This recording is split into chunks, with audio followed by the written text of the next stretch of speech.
We've come again to a part and whole question. And this part and whole question is best done using ratios. Now, earlier on at primary 5, primary 3 or primary 4 actually, we will usually use models. But by the time the student gets to primary 5 and 6, we expect you to learn, especially the more advanced students, we expect you to use ratio to go about it. So as usual, as we look at questions, we always ask ourselves what information we can get as you read each sentence. So in this case, the first sentence, the sum of two numbers is 105. Okay, it gives you some important information, but you can't really do anything about this piece of information now. So let's keep that at the back of our mind first as we read the second one, where we realize that the bigger number is 1.5 times the smaller number.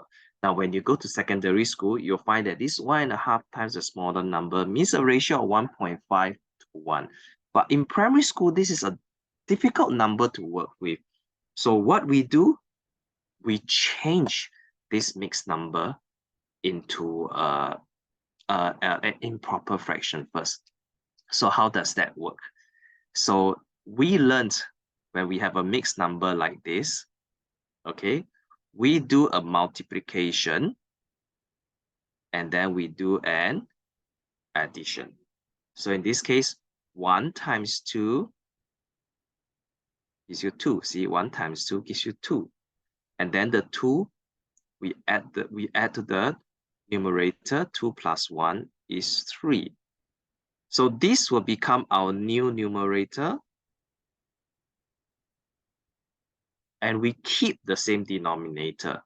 So this will give us a result of 3/2, as we can tell from our next slide. So the bigger number is 3/2 times the smaller number. Usually, how do we interpret such a statement? The is the numerator. So in this case, the times the something is the denominator. So in this case, we can actually write a ratio here. The big number to the small number, where the big number is 3 units and the small number is 2 units. Now we always ask ourselves, once we know this information, what other information can we find out from here? Hey, we know big, small. Don't we know the total of them all? We do, right? So the total of them all must be both the big and small number, which is 5 units. Okay, so interestingly, we got a 5 unit.